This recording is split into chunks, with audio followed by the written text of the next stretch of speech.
Welcome students to AIB Education at Study with Anas sir. Today I will be starting class 12 business study chapter number 11 marketing. तो जैसा कि आपको पता है कि लास्ट क्लास के अंदर हमने बहुत सारे इंपॉर्टेंट टॉपिक्स भी कवर कर लिए हैं।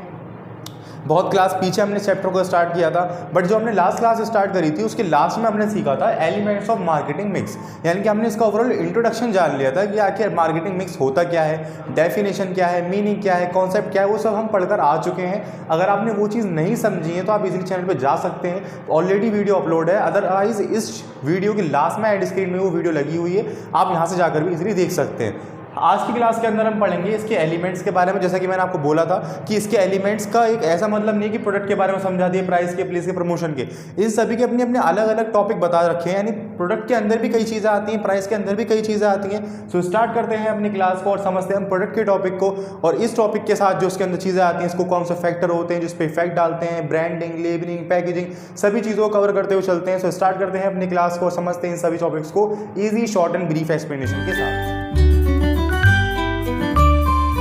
स्टार्ट करते हैं अपनी क्लास को और समझते हैं अपने मार्केटिंग मिक्स के फर्स्ट कॉन्सेप्ट को, जिसका नाम है प्रोडक्ट।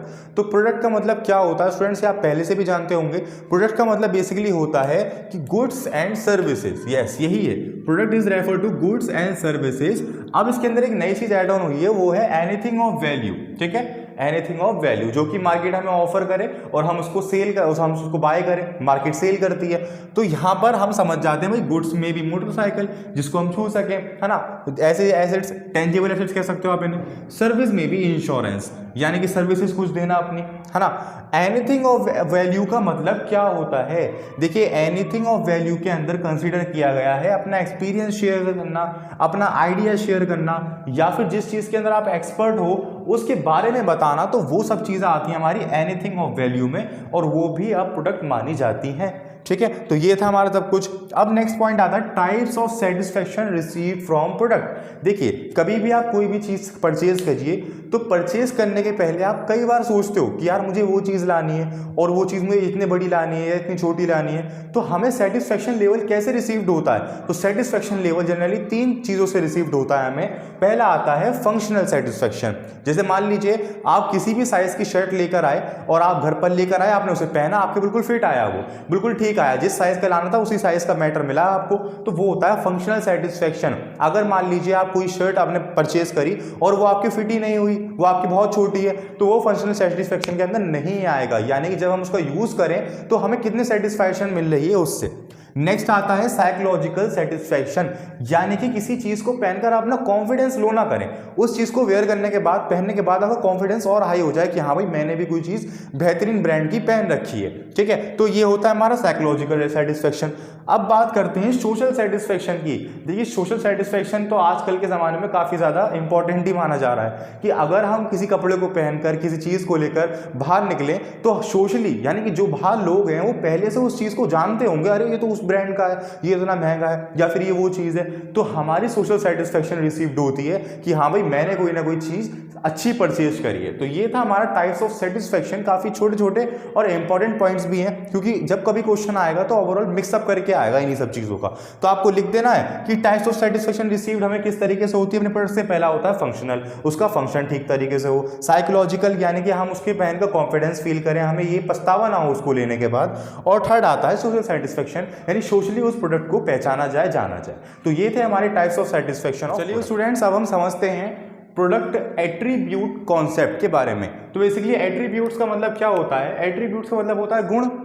तो प्रोडक्ट के गुण के कॉन्सेप्ट के बारे में हम पढ़ने वाले हैं। तो यदि आप सोचो, खुद ही काफ़ी इजी कॉन्सेप्ट है हमारा। जैसे आप मान लीजिए कोई बाइक परचेज करने जा रहे हो और आप उस बाइक को परचेज करने से पहले, ऐसा तो है नहीं आज ख्याल आया कल ले आए, आप उस बाइक परचेज करने से पहले, चाहे वो कितनी महंगी हो कितनी भी सस्ती हो, आप इसके गुण ढूंढोगे कि आखिर उसके अंदर ऐसी फैसिलिटीज़ क्या हैं जिसके द्वारा मैं उसकी तरफ लुभाऊँ या फिर जिसके द्वारा मैं उसको परचेज करूँ। यानी कि उसका प्राइस, उसकी चीज़ें, उसके फीचर्स, सभी चीज़ों को हम पहले गुण देखते हैं उसके कि आखिर उसके अंदर हैं क्या क्या चीज़ें।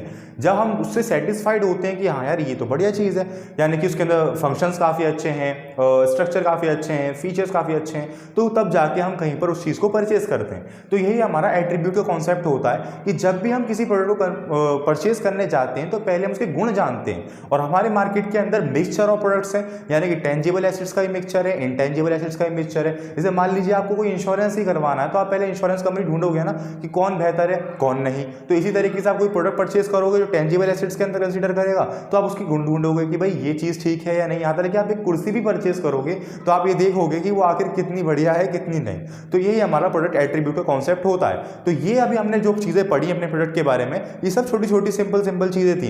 अब यहाँ से थोड़ा इंपॉर्टेंट पार्ट स्टार्ट होने वाला है, क्योंकि यहाँ पर अभी हमने समझ लिया कि प्रोडक्ट आखिर क्या होता है, प्रोडक्ट एट्रीब्यूट्स क्या क्या होते हैं, इसका टाइप्स ऑफ सेटिस्फेक्शन लेवल क्या होता है, वो सब हम चीज़ सीख ली। अब प्रोडक्ट को यहाँ से 3 भागों में डिवाइड कर रखा है। पहला तो नाम आ जाता है हमारे पास भाई ब्रांडिंग। ब्रांडिंग क्या है उसकी, फिर आता है हमारे पास पैकेजिंग, ठीक है, पैकेजिंग, फिर आता है हमारे पास लेबलिंग, ठीक है। तो ये हमारे प्रोडक्ट का कुछ डिवीजन है। तो यानी कि अब हम इनको पढ़ने वाले हैं। तो ब्रांडिंग का एक अपने आप में एक अलग टॉपिक दे रखा है, यानी कि इसके इफेक्ट, इसकी एडवांटेज, डिसएडवांटेज, तो सभी चीज़ों को कवर करेंगे। तो पहले हम स्टार्ट करते हैं ब्रांडिंग के बारे में कि आखिर ब्रांडिंग का क्या रोल होता है हमारे प्रोडक्ट के। फ्रेंड्स, अब हम मूव करते हैं अपने प्रोडक्ट के फर्स्ट पार्ट की तरफ, जिसका नाम है ब्रांडिंग। तो देखिए, ब्रांडिंग का आप थोड़ा सा मतलब समझिए कि हमारी जो मार्केट है उसके अंदर बहुत सारे प्रोडक्ट्स बिकते हैं और कई सारे प्रोडक्ट्स ऐसे हैं जो कि सेम है। जैसे मान लीजिए मैं जो प्रोडक्ट बना रहा हूँ वही सामने वाला बना रहा है, वही तीसरा पर्सन बना रहा है, वही चौथा पर्सन बना रहा है।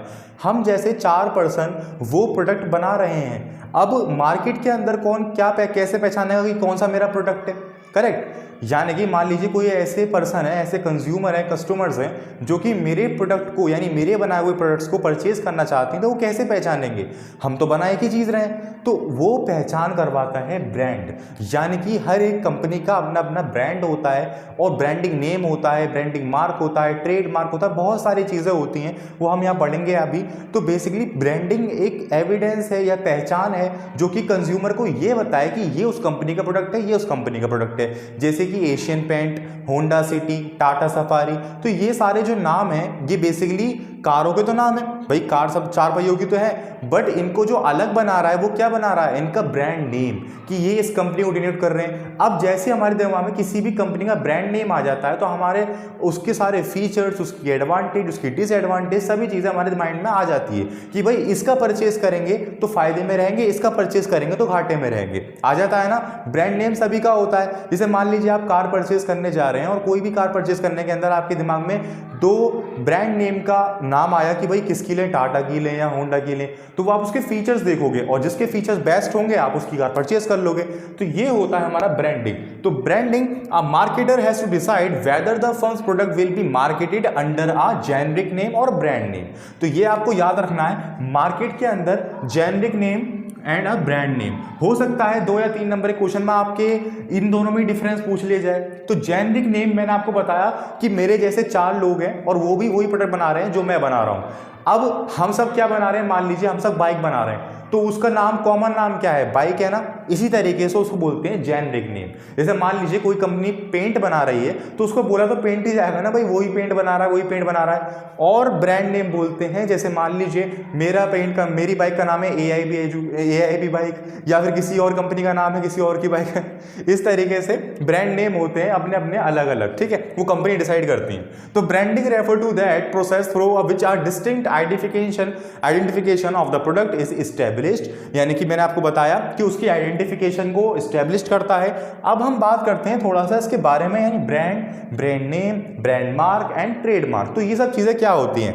देखिए, brand, it refer to a name, term, sign, symbol, design और same combination of them used to identify. Brand अभी हमने समझ लिया कि ये हर एक चीज वो होती है ब्रांड जो कि हमें आइडेंटिफाइड करवाए।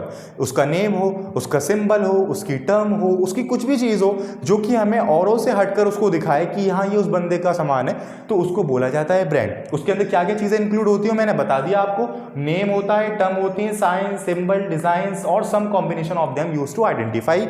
नेक्स्ट आ जाइए brand name. It refer to that a part of brand which can be spoken यानी कि ब्रांड नेम का मतलब ये है कि हमारे ब्रांड का वो पार्ट है जिसको हम बोल सकते हैं, जैसे कि लाइफ बॉय ले लीजिए या फिर किसी मैगी का नाम ले लीजिए, है ना, एशियन पेंट्स ले लीजिए, टाटा सफारी ले लीजिए या कोई भी होंडा सिटी ले लीजिए। तो ऐसा ब्रांड नेम जो कि हम स्पोकन कर सकें अपनी लैंग्वेज के अंदर डेली बेस के, तो उसको ब्रांड नेम बोला जाता है। इसकी एडवांटेज भी अभी हम पढ़ेंगे कि ब्रांड नेम हमेशा शॉर्ट होना चाहिए, लंबा चौड़ा नाम कोई भी नहीं लेता, जो छोटा नाम होता है उसी को ज़्यादातर हम अपनी लैंग्वेज के अंदर ऐड ऑन कर लेते हैं कि उसके प्रोडक्ट बेस्ट हैं। ठीक है, अब बात कर रहे हैं ब्रांड मार्क की। It refer to the part of brand which can be appear in the form of symbol, यानी कि ये हमारा वो पार्ट होता है ब्रांड का जो कि अपीयर होता है फॉर्म ऑफ सिंबल में। यानी कि देखिए हर एक किसी का, चाहे वो कोई भी काम करता हो, जो बिजनेसमैन होगा उसके काम का अपना एक लोगो होता है, अपना एक सिंबल होता है, तो उसे ब्रांड मार्क बोला जाता है। जैसे मान लीजिए LIC को ले लेते हैं, इसके अंदर बुक में हमें LIC बता रखा है, तो LIC का एक सिंबल है हाथ जोड़ने वाला, तो वो इंश्योरेंस कंपनी में बहुत सारी हैं, बट उसका सिंबल के द्वारा हम अगर LIC भी ना लिखा रहे और उसका सिंबल दिखा दिया जाए तो हम पहचान जाएंगे कि अरे ये तो LIC वाली कंपनी है, तो उसे बोलते हैं ब्रांड मार्क, यानी कि उसका सिंबल के द्वारा हम किस तरीके से पहचान सकते हैं। ट्रेडमार्क आ जाइए। It refer to a brand और a part of brand that is given legal protection. अब देखिए ये ट्रेडमार्क का कॉन्सेप्ट हमने 11th क्लास के अंदर ही पढ़ा था, दोबारा रिव्यू कर लेते हैं। ट्रेडमार्क का मतलब ये है कि बेसिकली यहाँ पर जो हमने सभी चीज़ें करी, ब्रांडिंग करी, ब्रांड नेम दिया, ब्रांड मार्क दिया, सभी चीज़ें कर दी। अब मान लीजिए मेरा बिजनेस बहुत उठ गया, मैं जो बिजनेस कर रहा हूँ वो काफ़ी ऊंचाइयों को छू रहा है। अब लोग क्या करेंगे, लोग ये करने लगेंगे कि यार उसका बिजनेस काफ़ी ऊंचा चल रहा है, काफ़ी ऊंचाई पर है, तो क्यों ना हम उसका नाम चोरी कर लेते हैं। हमने उसकी दुकान का नाम चोरी करके अपनी छोटी सी शॉप पर लगा लिया, जिससे लोग कहेंगे अरे यहाँ भी एशियन पेंट है और यहाँ भी एशियन पेंट है, क्यों ना इससे ले लिया जाए, ये भी तो एशियन पेंट्स ही है। तो उसके द्वारा वो अपने प्रोडक्ट बेच रहा है। तो इसी तरीके से कोई भी अदर कंपनी किसी कंपनी का नाम ना ले सके, उसका प्रोडक्ट, उसका सिंबल, प्रोडक्ट तो खैर अलग है, उसका नाम, उसका सिंबल या फिर कोई भी चीज़, कोई भी मार्क ना ले सके, इसलिए हम ट्रेड मार्क करवाते हैं, यानी कि लीगल प्रोटेक्शन करवाते हैं कि हमारी कंपनी के नाम से मिलती जुलती भी कंपनी नहीं खुलनी चाहिए इस नाम से रिलेटेड। ठीक है, इट रेफर टू ब्रांड और a part of brand that is given legal protection. तो ये था हमारा ओवरऑल ब्रांडिंग का टॉपिक। सो आई होप आपके समझ में भी आया होगा। अब हम थोड़ा सा बात करते हैं अपने ब्रांड नेम के फीचर और एडवांटेज की तरफ, क्योंकि एग्जाम के अंदर कभी कभार उसके बारे में ही पूछ लिया जाता है कि 3 फीचर बताइए या 4 एडवांटेज बताइए। समझते हैं अपने कैरेक्टरिस्टिक्स के बारे में और कुछ समझते हैं एडवांटेजेस के बारे में। तो कैरेक्टरिस्टिक्स क्या होते हैं हमारे एक अच्छे नाम के? हमारे कैरेक्टरिस्टिक्स यही होते हैं, पहला तो यही होता है शॉर्ट एंड ईजिली प्रोनाउंसेबल। जैसे कि मैंने आपको बताया कि हमारा ब्रांड नेम ऐसा होना चाहिए कि वो हम शॉर्टली और इजीली बोल सकें। ऐसा नहीं कि किसी की लैंग्वेज में कोई कुछ बोला जा रहा है, किसी की लैंग्वेज में कुछ बोला जा रहा है, कोई बोल ही नहीं पा रहा, तो ऐसा नहीं होना चाहिए। हमारा शॉर्ट भी होना चाहिए और हर एक लैंग्वेज में उसको बोला जा सके, ऐसा भी वो होना चाहिए। सजेस्टिव होना चाहिए, डिस्टिंक्टिव यानी विशेष होना चाहिए वो सभी से, और एडेप्टेबल यानी कि वो हर एक चीज़ के अंदर मतलब एप्लीकेबल हो। जैसे मान लीजिए हमने कोई ब्रांड नेम बनाया तो वो तमिल लोग भी बोल सकें, तेलुगु लोग भी बोल सकें, यानी हर भाषा में, हर लैंग्वेज के अंदर वो एक्सेप्टेबल होना चाहिए। ठीक है, वर्सेटाइल, तो बेसिकली वो इतना वर्सेटाइल हो कि अगर हमें कोई प्रोडक्ट न्यू ऐड ऑन करना हो तो हम उस प्रोडक्ट की लाइन को उसमें जोड़ सकें। यानी कि अगर मैं आपको एग्जांपल बताऊं छोटा सा, कि बेसिकली जो हाजमोला है, हाजमोला हमें डायरेक्ट इंडिकेट करता है कि भाई हाजमे की परेशानी है, उसे खा लो, मतलब थोड़ा मन सही हो जाएगा। या फिर कोई भी चीज़ है, जैसे उजाला लाइट्स हैं, उजाला लाइट्स का मतलब, उजाला मतलब रोशनी, इंसान समझ जाएगा उजाला लाइट्स यानी कि बढ़िया खूब बड़े चलने वाली रोशनी। तो इस तरीके से कुछ कुछ ऐसे नाम होते हैं जो विशेष होते हैं, डिस्टिंक्टिव होते हैं, वो हमें रखने चाहिए, जो कि हमारे प्रोडक्ट्स को डायरेक्टली इफेक्ट डालें, डायरेक्टली उसको बताएं कि हाँ अच्छा ये उस चीज़ का होगा, इस तरीके से। ठीक है, तो यहाँ तक हो गया हमारा। वो लीगल होना चाहिए, ये तो भाई हमें पता चल गया, यानी कि वो थोड़ा यूनिक होना चाहिए। ऐसा नहीं कि वो पहले से कोई बना चुका हो, जैसे एयरटेल बना हुआ पहले से, आप एयरटेल ही नाम रख लो अपनी कंपनी का, तो ऐसा नहीं चलेगा। हैविंग स्टेइंग पावर, उसके पास स्टेइंग पावर होना चाहिए। इसी तरीके से हम बढ़ते हैं अपने एडवांटेजेस ऑफ ब्रांडिंग की तरफ। तो एडवांटेज हमारी 2 कैटेगरी में डिवाइड कर रखी है, पहला मार्केटर्स की तरफ से, दूसरा कस्टमर्स की तरफ से। तो मार्केटर्स की तरफ से हमारी यही है एडवांटेज की क्रिएटिंग अ प्रोडक्ट डिफरेंटिएशन, यानी कि आप हमारे प्रोडक्ट को अलग अलग तरीकों से नहीं जाना जाएगा, वो समझ जाएगा कस्टमर की अरे ये तो उस कंपनी का नाम है, तो यानी कि वो उसका प्रोडक्ट है। तो हम अपने प्रोडक्ट को क्या कर सकते हैं, और अच्छी तरीके से डिफरेंट बना सकते हैं, और अच्छे से प्रोडक्ट प्रोडाइज कर सकते हैं, और इजी एडवर्टीजिंग यानी कि और जल्दी एडवर्टाइज भी कर सकते हैं कि भाई हमारा पेंट खरीदिए या फिर हमारे प्रोडक्ट्स को खरीदिए। कंपनी समझ जाएगी, यानी कस्टमर समझ जाएंगे अरे ये तो वो कंपनी वो कर रही है एडवर्टीजमेंट। ठीक है, फिक्सिंग डिफरेंट प्राइस, यानी कि औरों से अलग हटके प्राइस रख सकते हैं। मैंने आपको एग्जाम्पल बताया था, जैसे हम 4 पर्सन हैं, 2 चारों हम क्या बना रहे हैं, पेंट बना रहे हैं, है, हम में से किसी का ब्रांड नेम नहीं है, तो हम चारों के प्राइस भी सेम होने चाहिए, वरना कस्टमर तो सोचेगा भाई ये प्राइस तो मुझे वहाँ मिल रहा है, ये प्राइस तो मुझे वहाँ भी मिल रहा है, उससे कम मिल रहा है अल्टीमेटली। तो इसी तरीके से यहाँ पे हमें एडवांटेज मिल जाती है अपने ब्रांड नेम बनाने के बाद कि हम अपने प्रोडक्ट का खुद प्राइस जो है वो फिक्स कर सके। इंट्रोड्यूसिंग न्यू प्रोडक्ट्स, तो बेसिकली अगर मान लीजिए कोई आप न्यू इंट्रोड्यूस कर रहे हो प्रोडक्ट, तो वही ब्रांड नेम द्वारा आप कर सकते हो कि अच्छा ये वाली कंपनी नया प्रोडक्ट ला रही है, इस तरीके से। तो हमारी बहुत सारी एडवांटेज होती है मार्केटर्स की तरफ से जो हमने समझ ली। अब इसी तरीके से कस्टमर्स की तरफ से क्या होती है, क्रिएटिंग प्रोडक्ट आइडेंटिफिकेशन। जाहिर सी बात है कि 10 चीजें एक जैसी रखी हैं तो एक ब्रांड नेम ही होता है जो हमें बता पाता है कि अच्छा ये उस चीज का है या इस कंपनी का चीज है। इंश्योर क्वालिटी, यानी कि ब्रांड नेम ऐसा हमें ये भी हाईलाइट करके देता है कि उसकी क्वालिटी कैसी है, किस तरीके प्रोडक्ट बनाता है, बढ़िया है, जेन्युइन है, कैसे है। तो सेटिस्फाइंग स्टेटस सिंबल नीड्स, तो हमारे कस्टमर्स की सेटिस्फैक्शन को पूरा होने के लिए या उसके स्टेटस के लिए हमारा ब्रांड नेम काफ़ी ज़्यादा इंपॉर्टेंट होता है। तो यही थे हमारी कुछ एडवांटेज ऑफ ब्रांडिंग और हमारे कैरेक्टर्स। अब हम बात करते हैं पैकेजिंग के बारे में। तो देखिए पैकेजिंग का मतलब क्या होता है, यानी कि जिसके अंदर हमारी गुड्स जो पैक्ड होकर आते हैं उसको पैकेजिंग बोला जा रहा है ना, यानी कि प्रोडक्ट जिसमें रहते हैं। इसकी डेफिनेशन की तरफ मूव करते हैं थोड़ा सा। It refer to that group of those activities which are related to the designing and production of the container in which the product are packed. यानी कि पैकेजिंग का रियल मतलब ये है कि बेसिकली अपने कंटेनर्स को या फिर अपने पैकेजिंग मटेरियल को डिजाइन करना, प्रोडक्शन करना अकॉर्डिंग टू प्रोडक्ट, यानी कि जिसके लिए बनाना है। जैसे मान लीजिए अगर मान लो हमें टूथपेस्ट के लिए बनाना है तो टूथपेस्ट के लिए एक अलग कंटेनर या फिर एक अलग पैकेजिंग बनानी पड़ेगी। अगर यही मान लीजिए सरसों के तेल के लिए हमें बनाना है, सरसों के तेल की टीन के लिए, तो उसके लिए एक अलग पैकेजिंग बनानी पड़ेगी। यानी कि अपने प्रोडक्ट के मुताबिक अपने पैकेजिंग की designing and production, that are called packaging. ठीक है, ये रेफर करता है हमारा ग्रुप ऑफ इस पे। अब देखिए कुछ इसकी इंपॉर्टेंस पढ़ते हैं, importance and functions of packaging. तो इंपॉर्टेंस तो हमारी सिंपल यही है कि rising standards of health and sanitisation. इसका मतलब ये है कि जब हमारा कोई भी प्रोडक्ट, खासकर जब वो खाने पीने वाला हो, जब वो पैक्ड आता है तो उसमें हमारी हेल्थ फैसिलिटी बढ़ जाती है, क्योंकि जब खुला रहेगा तो क्या होगा, मच्छर कीड़े सब बैठेंगे उस पर। मतलब पैक्ड होने के बाद वो ओवरऑल क्या हो जाता है, हमारे हेल्थ फैसिलिटी की थिंकिंग से सेटिस्फाइड हो जाता है वो हमारे लिए। इनोवेशन ऑफ अपॉर्चुनिटीज, यानी कि उस पैकेजिंग के द्वारा हम उस प्रोडक्ट के बारे में डिटेल में समझ सकते हैं कि भाई जैसे मान लो कोई भी एक प्रोडक्ट है कि वो कितने दिन तक खराब नहीं होगा, ये इसकी एक्सपायर डेट कब तक की है, या फिर उसका प्राइस क्या है ना, इनके टैक्सेस क्या है। तो बहुत सारी चीज़ें होती हैं जो कि हम समझ सकते हैं, मगर वो प्रोडक्ट के अंदर तो नहीं लिखी होंगी, वो पैकेजिंग पे ही होती है। पैकेजिंग पढ़ लेते हैं, जैसे ब्रेड लेने जाओ आप सुबह तो हम देखते हैं ना, अरे भाई एक्सपायर डेट कब की है, तो that is packaging. Product differentiation, यानी कि जो हमारा पैकेजिंग होता है वो बहुत बड़ा रोल प्ले करता है हमारे प्रोडक्ट को दूसरे के प्रोडक्ट से थोड़ा अलग बनाने में। यानी कि ये प्रोडक्ट की पैकेजिंग ही तो होती है जो इंसान समझ जाता है, अरे ये तो उस कंपनी का है, ये तो उस कंपनी का प्रोडक्ट है। इस तरीके से यानी अपने प्रोडक्ट को डिफरेंटिएशन बनाने के लिए, डिफरेंट बनाने के लिए औरों से अलग हम पैकेजिंग का यूज़ करते हैं। सेल्फ सर्विस आउटलेट्स, देखिए ये तो बहुत ज़्यादा सीरियस कह रहा हूँ, ये तो बहुत ज़्यादा इजी है। जैसे मान लो आज के समय में आप देखो तो रिटेल की दुकान काफ़ी ज़्यादा है, हलवाई की ले लो या फिर कोई राशन वाली दुकान ले लो। तो उन दुकानों में जब आप कोई भी गुड बेचते हो तो गुड्स जब हम बेचते हैं तो आपने कभी देखा होगा कि जिस दुकान से आप मिठाई ला रहे हो तो वो मिठाई वाला अपने नाम का थैला देता है उसके अंदर मिठाई रख के, ताकि उसका एडवर्टीजमेंट हो। इसी तरीके से आप कहीं से कपड़े ले आ रहे हो, वो कपड़े किसे पैक करके देगा, अपनी दुकान के नाम वाले थैले से। तो ये सेल्फ सर्विस आउटलेट्स के द्वारा भी काफी ज्यादा पॉपुलर हुआ है। अब बात करें थोड़ा फंक्शंस ऑफ पैकेजिंग की। तो फंक्शंस ऑफ पैकेजिंग क्या होती है बेसिकली बेटा, हमारी होती है product identification, product protection, convenience and product promotion. तो देखिए बेसिकली फंक्शंस हमारे क्या है, बेसिकली प्रोडक्ट की आइडेंटिफिकेशन, कि सामने वाले के प्रोडक्ट से हमारा प्रोडक्ट किस तरीके से अलग दिखे, हम अपनी पैकेजिंग किस तरीके से बनाएं। आप खुद सोचिए, जैसे मान लो हमारा प्रोडक्ट तो अलग बन रहा है, बिल्कुल अलग बन रहा है, डिफरेंट बन रहा है, कोई दिक्कत नहीं है, मगर वो प्रोडक्ट बनने के बाद तो पैक्ड हो जाएगा ना, तो कैसे पता चल रहा है कि वो किसका है। इसी तरीके से उसकी पैकेजिंग भी हमें थोड़ा इनोवेटिव तरीके से डिजाइन करनी पड़ती है, ताकि हमारे जो गुड्स हैं वो अदर गुड्स से थोड़े अलग दिखें। तो यहाँ पे हमारा प्रोडक्ट आइडेंटिफिकेशन में हेल्प होता है। इसका फंक्शन पहला यही है।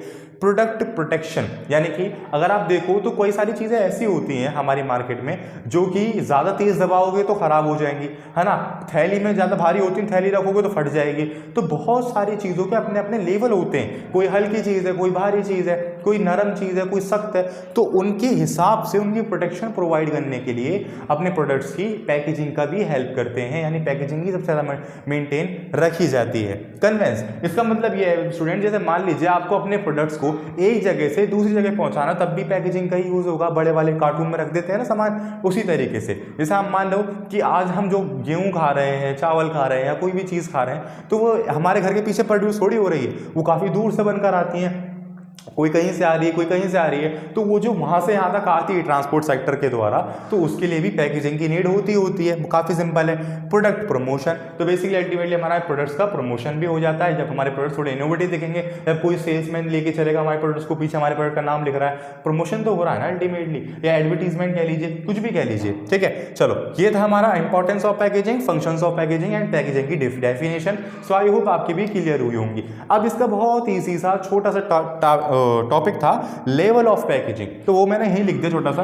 तो लेवल ऑफ पैकेजिंग का मतलब जनरली 3 पैकेजिंग तो होती है, और प्राइमरी पैकेजिंग किसी में होती है तो किसी में नहीं होती।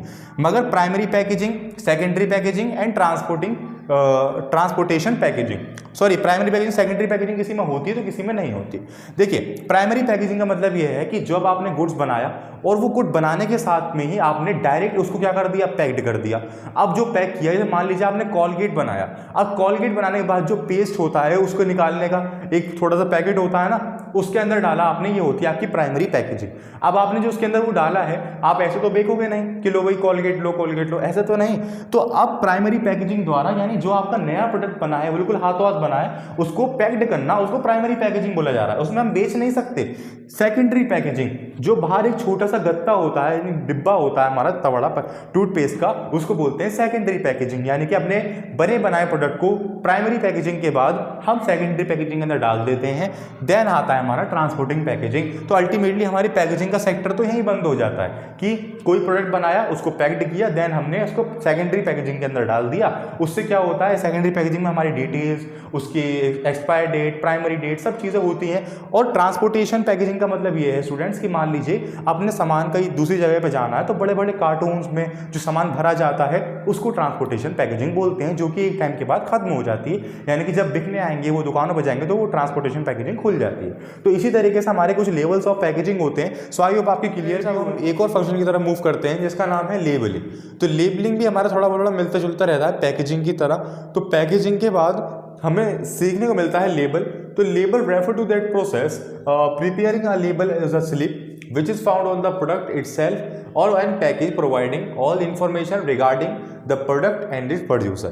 तो बता रखा है कि बेसिकली जो हमारा प्रोडक्ट होता है उसके पास एक स्लिप लगी हुई रहती है उस कपड़े के अंदर या किसी भी चीज़ के अंदर, उसके अंदर उस प्रोडक्ट के बारे में, उसके प्रोड्यूसर के बारे में सारी डिटेल होती है। तो अगर आप देखो तो ये जो लेबल का फंक्शन है ज़्यादातर जो यूज़ किया जाता है वो कपड़े के काम में यूज़ किया जाता है कि कपड़ा आखिर जिस भी ब्रांड का है तो उसके लिए पैकेट चढ़ा के तो नहीं भेजेंगे, उसके ऊपर उस ब्रांड के कपड़े के ऊपर लेबल लगा दिया जाता है और लेबल के अंदर प्रोड्यूसर और जो प्रोडक्ट होता है उसके बारे में सभी जानकारी होती है एज अ स्लिप। ठीक है, तो इसके फंक्शंस क्या होते हैं, to describe the product and the specify its contents. बिल्कुल ठीक बात है कि हमारे प्रोडक्ट को डिस्क्राइब करना और हमारा जो कंटेंट है उसके बारे में बता देना। Identification of products and it's brand, और जाहिर सी बात है कि जिस भी कंपनी का वो प्रोडक्ट होगा वो अपने ब्रांड नेम को तो वहाँ मेंशन करेगी, तो हम यहाँ से आइडेंटिफाइड भी कर सकते हैं कि वो आखिर किस ब्रांड का है, कितना महंगा है, कैसी कंपनी है, ग्रेडिंग दे सकते हैं हम यहाँ से।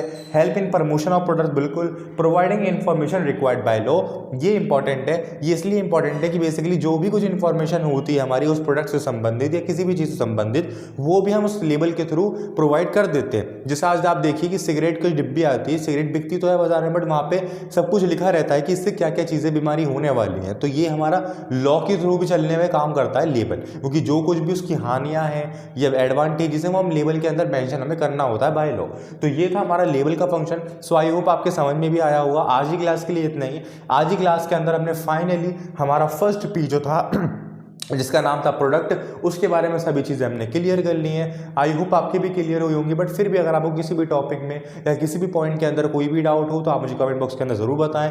अदरवाइज आप मुझसे इंस्टाग्राम पर ही मैसेज कर सकते हैं। मिलते हैं नेक्स्ट क्लास के अंदर और कंटिन्यू करेंगे अपने चैप्टर को और भी तरीके से समझेंगे अपने सेकंड पी को।